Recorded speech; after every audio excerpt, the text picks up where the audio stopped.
Margaret had saved for 3 years to take this flight to visit her daughter Sarah in California. After the accident that changed everything, she rarely traveled, but Sarah's first grandchild was arriving, and nothing could keep her away. The scars ran from her left temple down to her jaw, a reminder of the house fire that had claimed her husband Robert 2 winters ago. She had learned to live with the stares and whispers, but today felt different. Today she was going to hold her first grandchild, the airport counter. The young woman smiled warmly. "Mrs. Henderson, I see you've been upgraded to first-class compliments of your daughter." Margaret's eyes filled with unexpected tears. Sarah always looked after her, even from across the country walking. Down the jet bridge, Margaret felt that familiar flutter of nervous energy. She had flown first class only once before on her honeymoon with Robert 42 years ago. The memory made her touch her wedding ring, still warm against her finger. The flight attendant Jennifer welcomed her aboard with genuine warmth. "Right this way, Mrs. Henderson, your seat is 2A by the window." Margaret settled into the plush leather seat, marveling at the space and comfort. She pulled out the letter from Sarah, describing the nursery they had prepared, as other passengers boarded. Margaret noticed a woman in an expensive suit settling into the seat behind her. The woman's voice carried that sharp edge Margaret had learned to recognize. "Excuse me," the woman called to Jennifer. "I specifically requested not to sit near any unpleasant sights during my flight." Margaret's cheeks burned. She knew without looking that the woman was referring to her.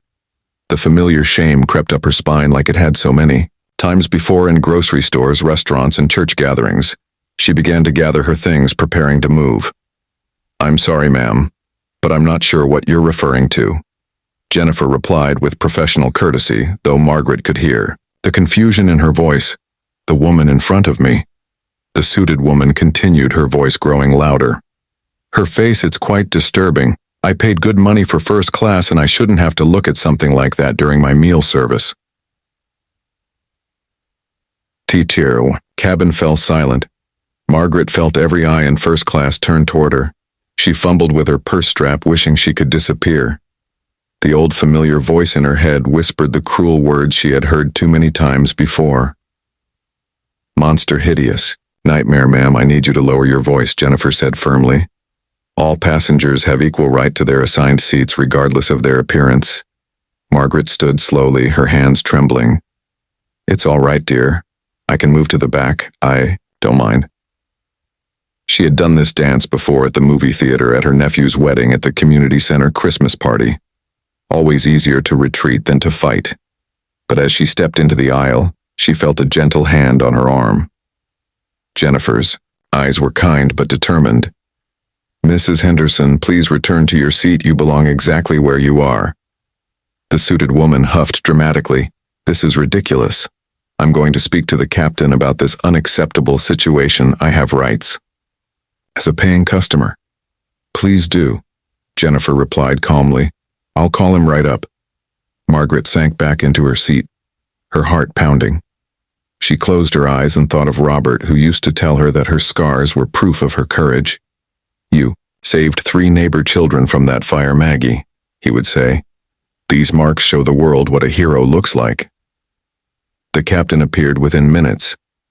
Margaret recognized him immediately, though she couldn't place from where he was, perhaps 60, with silver hair and kind eyes that seemed familiar. Captain Williams, according to his name tag, approached with measured steps. "Good afternoon, everyone," he said, his voice carrying the authority of decades in the cockpit. "I understand there's been some concern about seating arrangements." The suited woman launched into her complaint again, using words that made Margaret wince. Each phrase felt like a physical blow to her already fragile confidence. She found herself thinking of all the times she had hidden at home rather than face the world's judgment. Captain Williams listened without interruption, his expression growing more serious with each word. When the woman finished, he was quiet for a long moment, looking directly at Margaret.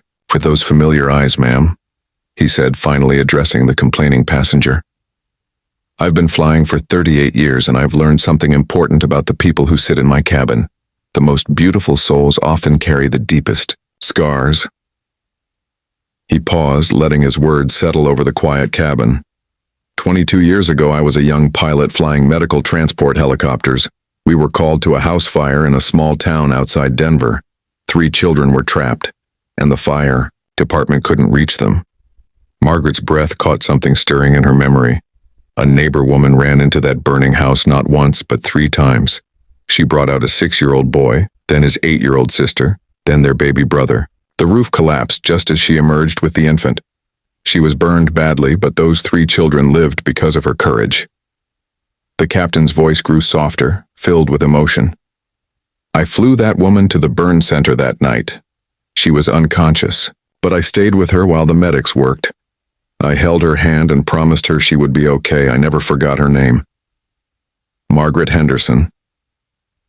Margaret's hand flew to her throat, tears streaming down her cheeks.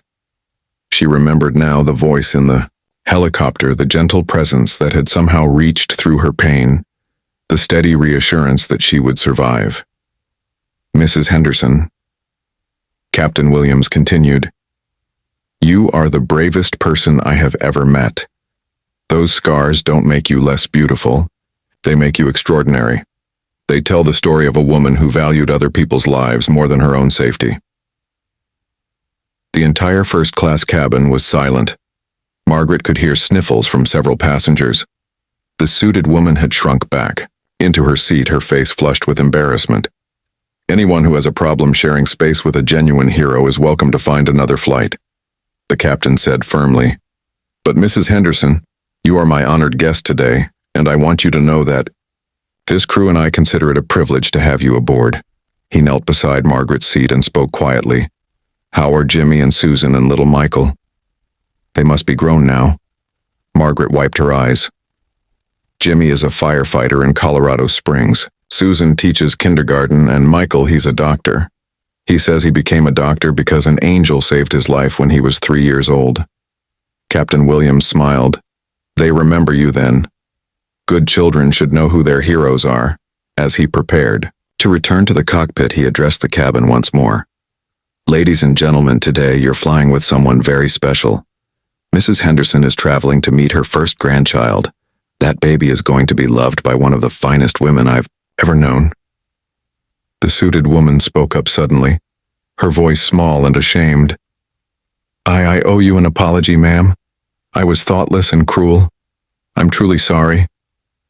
Margaret turned in her seat and looked at the woman with compassion she had learned through years of pain. We all have difficult days, dear. I forgive you. Jennifer approached with a warm smile. Mrs. Henderson, the captain has asked me to make sure you have everything you need for the flight. Is there anything special we can do for you? Just to get to my Sarah safely, Margaret replied. I haven't seen her in 6 months, and I'm so excited to meet little Emma. Emma, Jennifer repeated.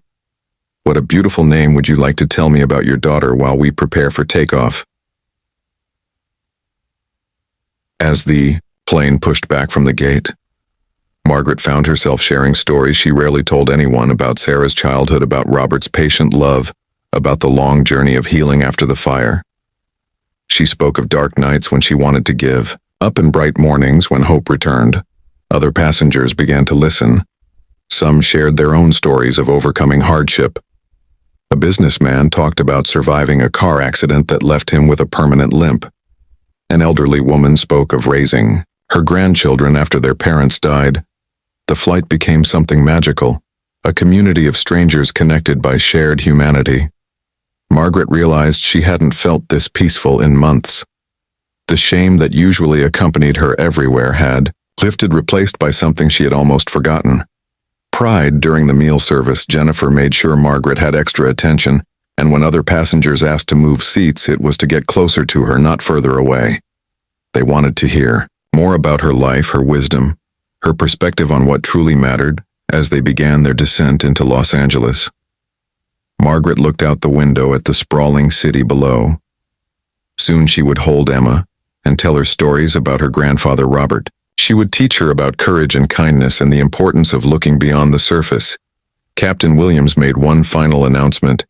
Ladies and gentlemen, as we prepare to land, I want to thank you all for a wonderful flight today, reminded me why I love aviation. It brings people together and sometimes allows us to witness something truly special.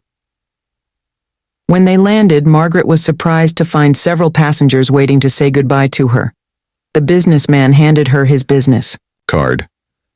If your grandson Michael ever needs anything in Colorado Springs, you call me. The elderly woman hugged her carefully. Thank you for reminding me that there are still heroes in this world.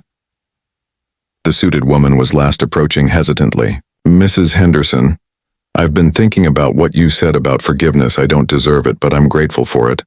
I'm going to try to be better. Margaret patted her arm gently. We're all